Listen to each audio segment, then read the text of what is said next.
asalaamaaleykum di leen nuyu bu baax di wax alhamdulilahi rabbil alamin suñu xol dafa sedd tey bi ñu gisee seex yàlla yi feggoo waaye ci seen càmmoñ ñu gis ci as Malick Ndiaye moom laay tudde l'équilibre. waaw di ku baax ci projet bi di borom jom di borom ngor. waaw doonay njaajaan ak Alburi wéyalal rek El Malick. waaw yow bul lijjanti dara nekkal ci lu baax rek. waaw loolu mooy li am solo waaye di gërëm it ka nekk seen ndeyjoor muy ministre de l'éducation Guirassy ndeysaan ni mu leen jiitalee noonu rek ba leen ñuy jiitu di dem muy lu am solo di image yu rafet. léegi laay déglu ki nga xam ne mooy docteur Dieye muy wane ne seen mouvement bu avenir Sénégal bi ñu bokk wala bëgg di waajal le 8 ci woote premier ministre ñu xam ne nag woote boobu woote Afrique la war a doon képp ku xam xaritu ñàkk laa wax sax bu nekk fii wax ko enjeu yi mu teew ci sénégalais yi nag moom li maale wul leen ñu teew ci ndax démonstration de force boobu ñuy def du pour ñi rek bojo bojo yi ne fii déedéet ba dug tan jéggi na meddum melantaan maa leen ko wax. dafa am loo xam ne nag jamono yee maa ngi koy waxtaane di wax detu kii bi nu mu tuddati 24 000 milliards dégg naa Souleymane Niang wax ci bu GFM di wax ne ndeke banque mondiale ci rapport bi mu séntu nga saytu woon nga xam ne 2023 la visé moom waxoon na nga xam ne mbir mi 133%, alors que booba sax premier ministre moom mi ngi doon wax 88 virgule nangam pour cent ginnaaw bi Cour des comptes ñëw wax 99%, cabinet Mazars doon wax waxu waaw bu ñu sukkandikoo ci Bloomberg parce que Bloomberg ci cabinet Mazars la sukkandikoo ñoom la ñu gis bu cabinet Mazars mais Bloomberg bu ñu sukkandikoo muy nekk 119% presque. ndekete bi ñu xaymaate parce que gisaat nañu yeneen yoo xam ne hors circuit ay 90 milliards plus intérêt ak yeneen daal avec Macky Sall daal chaque jour ngi yaa des nouveaux dossiers aka ñàkk jom yooyu yëpp biñ ko gisee ndekete 133 yooyu mu yóbbu ñu ca la ma waxtaane woon ak sama góor gu baax ga di Arona Coumba Ndoffène Diouf sa mbokkum ceddo ma dafa ma ba ma ñëw mu ne ma saa fekk maa ngi ko doon woo ci benn jotaay mu ne ma amul jot waaye dana ma renforcer ne ma li nga wax mu ne ma ne ko mu ne ma kenn du dindi bokkuñ fuñ far de maag yow mu ne waaye lii danaa la renforcer ne ma jàppal ne 24 000 milliards la Macky Sall lépp rek waxu la nag près de 20 000 milliards yi nga xam ne ñun sénégalais yi moom lañ ko voté nga xam ne loolu moom lañ ko jox maanaam nga xam ne daf ko jël diggante 2012 ak léegi jël ci ñun muy suñuy impôt ak yooyu yëpp nga xam ne boo ko boolee près de 54 000 milliards lay doon lépp. waaye mu ne ma jëlal sa machine nangulal Macky Sall li mu surfacturé wu ne ko waaw baax na la wax arène nationale donte 8 milliards la alors mu ne la 32 milliards waaye jëlal 32 yi ba tey na la wax BRT donte 200 milliards la Côte d'Ivoire frais te moo ñu gën a ëppale ay kilomètres yu mu defar gën ñoo yaatule ak yooyu ëppale ñu ay bis ñu def 450 milliards mu ne waaye jëlal terre bi nga xam ne warul woon a mat 400 milliards alors que ñu wax la plus de 1200 milliards mu yooyu boo ko jëlee dajale ko du mat 6 000 milliards kon ana 18 kon man loolu lu ma doon gis la kon manifestation suba bi moom laa le 8 bi moom laa bëgg njëkk a wax ba pare na ko ñëpp waajal xam ne enjeu bi weesu na fii li ñuy def mooy suñu dette cassée dette odieuse waruñ koo fay ñun waa Sénégal lu tax ña ngeen ko làqatool lépp sàcc bi tappalekat bi wurutkat bi ñooñu lañ ko war a laaj su laaj de am wala duñu fay duñu fay lu ñu lebu point. loolu nag suñ ci weesoo damay sant yàlla bu baax a baax ndax démb naam gisoon ngeen ne démb amoon na waroon a janoo ji ak lu njutukat yi maanaam enquêteurs yi fële ca brigade de recherche nga xam dama waroon a toog xëy bàyyi ba 10 heures jot rek ma dem ndax xam nga booy dem di nga waajal sa bopp waaye fi réew mi tolloon tax na damaa xëy dem plateau yàlla dogal ma fàttali son excellence président Bassirou Diomaye Diakhar Faye maamam Lat Dior nga xam ne le 28 bii passé octobre bii passé la am 139 ans ci suuf ndax la tax ñu koy gis suuf ba gis bàmmeelam sax mën nañ cee sant xaritam ba ki ñuy wax Demba War Sall waaye Demba War ak Lat Joor réew mu yàqu moo taxoon ñu jóg ndax Lat Joor santut Fall waaye Demba War a ko imposé mën nañu parce que dañ doon wax sax Demba Suka mi ndeyu Lat Joor ñu ndaw ndax du jël wala nangam moom mu ne ana dammeel ma nga ca kii gay lettu moom wax dëgg yàlla loolu yegguñ foofu daal di imposer Lat Joor malgré li ñuy wax ñu ñëw taxaw defar réew ma di ko redresser ba tubaab bi lam fi bëggoon a def ñu gàntal ko waaye na mbir ma demee tax mu jàpp ne daal daa am nu ko bët bu la ko Lat Joor di xoolee ba tax seen diggante ñu tàggoo ma koy fàttali président ne ko ba fi mu ne nii barki bi avant boobu ci kii boobu bi may nekkee ci benn live ndeysaan xale ya fa toog bëgg Lat Joor lool te li ma gën a neex ci réew mi mooy dañoo commencé di xeeñtu suñu mbattit ay gone yu ndaw rawatina ñu nekk Europe ñu bëri boo ca déggee Demba War le traître Demba War nanga boo ci jógee nag ma ne leen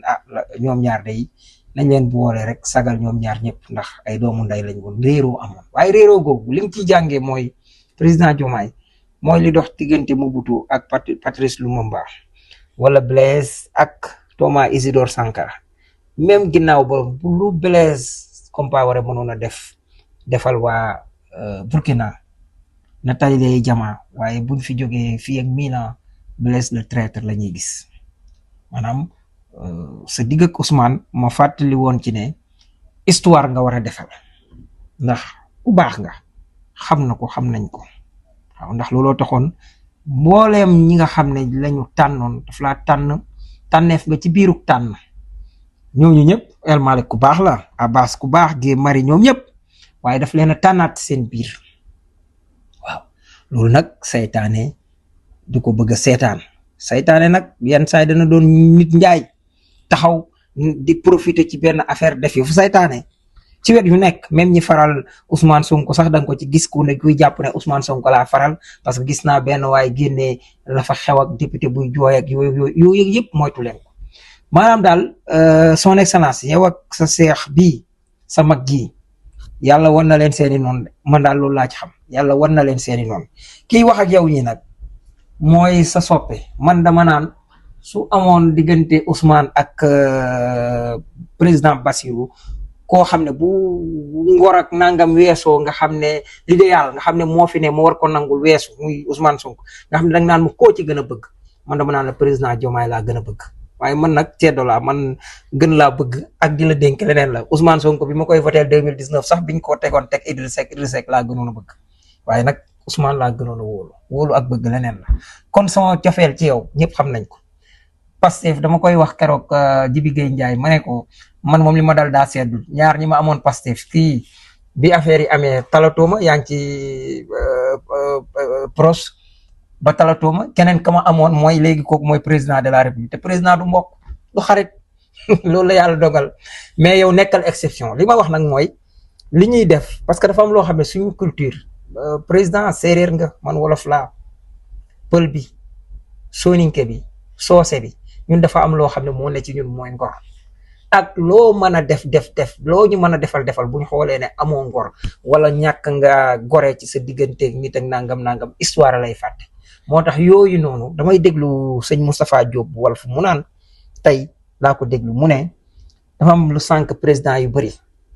comme li dal Abdou Diouf wala ñi dal Massouk Senghor gi wala nangam dañ lay isolé ci protocole président nii la war a waxee président nii la war a lekke nii la war a naane ba nga xam ne yow comme genre robot nga fiy nekk rek comme yooyu mel ni xam naa IA boo ñu fi teg di ko commandé lankal loolu ni mu ko waxee nekkal Diomaye bi ñu xam nekkal Bassirou Diomaye Diakhar bi ñu xam yenn saa yi nga mën a jël sa téléphone ne waaw diw de man la président de dégg naa sa nangam ak nangam kàddu gi nga wax ku mel ni Moustapha nga ne ko danaa ci bàyyi xel wala nangam wala yenn saa yi nga jékki-jékki woo sëñ nangam wala yenn saa yi baykat bu nekk feneen ak feneen soit un Wade plutôt ko ngay jéem a nekk benn Diouf te gis nga Wade li nga ciy xam président son excellence mooy Wade bi nekk na fi ba jóge fi nit ñi namm ko namm googu nit ñi namm nag dafa am lu tax nit ñi namm ku mel ni Wade parce que nekk fa di yàlla lu ci kaw nit ñi dafa xam ne kenn la ci ñun Ablaye Wade da ngay xam ne kenn la ci sénégalais yi kenn la ci sénégalais yi noo koy xamee mooy militant bi dafa am contact direct ak ñoom. yow secrétaire général Pastef nga woon nekkoo parti Pastef kii membre simple nga ci waaye yenn saa yi ba ci soxna si nga xam ne ki ñu limogé toog ba mu yàgg ak li mu te kii ci yow waa soxna Salimata man le président ah yow day nangam wax ñëwal ñu waxtaan ngeen waxtaan mën nga ko sax bañ a tabaat waaye loolu dafa am solo soit sénégalais soit séeréer que tiyee comme ni ngeen koy waxee ak yu demee muy lu am solo man nag duma dem te fàttaliwuma bu baax loo xam ne sama digg ak yow la woon. ci waxu waa ji nag dafa am lu bëri loo xamante ne feeñ na ci mooy au delà machines yi liñ ci mën a jëfandikoo transfert de technologie bu mu ciy xalaat moo tax waa ji moom xaw ma fan lay depuis quand la nekk PDS waaye discours bi may dégg nii ci waxu waa ji nag dafa am lu bëri loo xamante ne feeñ na ci mooy au delà machines yi liñ ci mën a jëfandikoo transfert de technologie bu mu ciy xalaat moo tax waa ji moom xaw ma fan lay depuis quand la nekk PDS waaye discours bi may dégg nii waaw li may dégg muy diree ko li ñëw foog naa ne Pastef lay mujjee xam naa daal saaray Pastef daal tari na ko ba mu mokk rumbax waaye jàng na ko ba mu mokk rumbax te mu ngi koy tari li nga xam ne mooy ndeysaan man moo tax bi ma masee dégg yu ne président Serigne Goundou rek ma ne président Diomaye ku am baatin la ndeysaan lii sama benn xarit moo ma joxoon ay booba sama xarit boobu moo nekkoon Pastef de waxee ma ne ko malgré ñoom laa voteel 2019 jàppale leen depuis 2018 ak nagadi maa ngi leen di jàppale ci lépp nag muy ci jamono boobu sama poos ak sama oto lépp disposition Pastef waaye bi ma koy jox li ndeysaan def discours ba pare ci la seede lu mel ni kon su ma amee ku ma bëgg ci yaakaar naa Pastef raar nit koo xam ne daan naa ko woo te foo ko ma sànn woo mu jël bu jëlut it rappelé la loolu bokk na ci li gënoon a def sama lien ak président Diomaye bu dul boobu rek El Malick moo tax am na nit fu muy yegg nag dootoo sax xalaatati di ko woo may fàttali rek lenn loo xam ne yëfi ngor la lu ma fàttaliku ci El Malick mooy biñ tasee Pastef man malgré li ma jàppale Pastef yëpp dama ne woon du mu dugg jusqu'à biñ leen tafee man laay dugg biñ leen tasee rek ci bis boobu dama dem ne El Malick jaay ma carte maa ngi ko fekk boobu frappe chemin de la liberté la yaakaar naa xaw ma am na daal lu xewoon seize frappe ci ñoom Guy Marius mu ne ma parti buñ tas nga naan ma jaay ma carte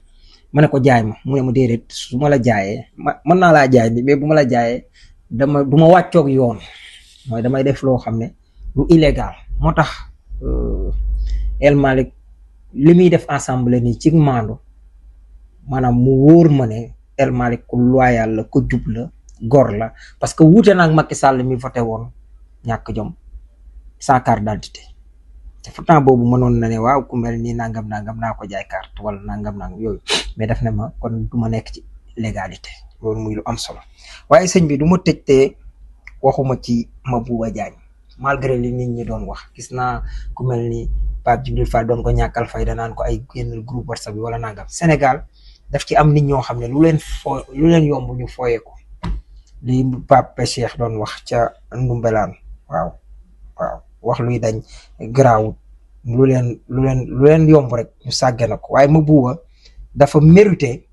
ñu jaajëfal ko parce que dafa def lu am solo ren ci record bi mu battre 900 000 tonnes d'arachide 900 000 tonnes d'arachide ci mboq mi nga xam ne noonu record moom it la fa defati waaye ci li nga xam ne tey moom la ñuy wax wuteen wi rek nga xam ne 25 000 tonnes te daaw rek 15 000 tonnes la woon ak yeneen lépp meññ ñu tëjee ak. su ngeen xoolee ceeb bi ci vallée bi 25 ans yi passé record am nañ ko ren rendement bi 7 8 9 tonnes ba 10 tonnes à l'hectare loolu nag li ko waral mooy organisation bu ñu organiser équipe yi jàpp administration bi jàpp solidarité gouvernementale ñëw engrais bi teel a ñëw jiw bi teel a ñëw baykat yi futeeku léegi nag.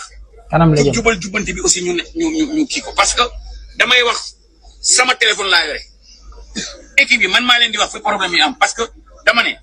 nan la ñuy baykat yi ak sàmmkat yi di fale ñoom ñooy 80% Sénégal te suñ soxlaa seen ministre duñ ko jot ma ne sama téléphone public la soo ma woowee su ma amee jot ma la tontu su ma amee jot ma tontu. moo waral tey lépp lu ci doon xaw a dëngal tuuti jubbanti nañ ci lu ci bari ba nga xam ne nii engrais bi nit ñi jot nañ ci semence bi nit ñi jot nañ ci mbay mi dikk na moo tax record yi ñoom. may wax aussi bravo ci agriculteurs yi agricultrices ak monde rural fi may daaneele ñetti poñ la jigéen ñi il faut ñu gën leen a jàppale jigéen ñi il faut ñu gën leen a jàppale daaw defoon nañ quota 20% mais bi ma defee sama enquête dafa mel ni jigéen ñi ni ñu waroon a jotee 20% yooyu jotuñu ci parce que suñ koy envoyé borom këram lañ koy envoyé te borom këram des fois sax jigéen ñu du yëg ne borom kër bi jot na engrais donc ren ni ma ko bëgg a tëggee dama bëgg a créer benn commission boo xam ne commission jigéen la jigéen a koy diriger jigéen moo koy jox jigéen nga xam ne léegi dama koy génn ci quota wu góor te am na nu muy demee dinaa ko yokk léegi fépp fu ma dem jooy nañ mécanisation fépp fu ma dem jooy nañ ma bay noor ak nawet ndox fépp fu ma dem jooy nañ ma financement mais ñett yooyu dafa am lu leen lële lu leen tënk lu leen lëkkale li tax banques yi duñ financer agriculture c'est parce que agriculture bi ba léegi bii gañ bi perte su ngeen seetee son excellence président jàppale nañu 130 milliards nga def engrais def semence baykat bi bay mais su yàlla ji taw no am résultat donc loolu mooy wane ne la suñu investissement yii di ñëw il faut ñu prioriser ndox mi Sénégal 525 communes rurales commune rurale bu nekk soo fa demee def fa 4 forages télescopiques 2100 forages kooku su ci armée bi jàppee man mi ma jàpp si samay budget. macha allah lu muy lu am solo gerte gi plus de 900 000 tonnes la ñuy xaar ren mboq mi plus de 630 000 tonnes waaye noonu la ñu amee record ci ñebbe bi ceeb bi noonu loolu ren tey li ñu am kawe na njot lii rek la nguur gu maandu rek mooy wax ci ni ko suñ borom waxee ca laay ji rek wala ahlal xuraa amanna wa taxaw dafa tax naa alayhim barakaati mina samawati wal ardi wala ke kësa bu la woon ñooña ña fi jóge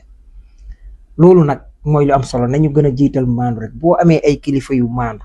dara jomb la léegi tey li ñu arrivé nii danañ ko jàllar bi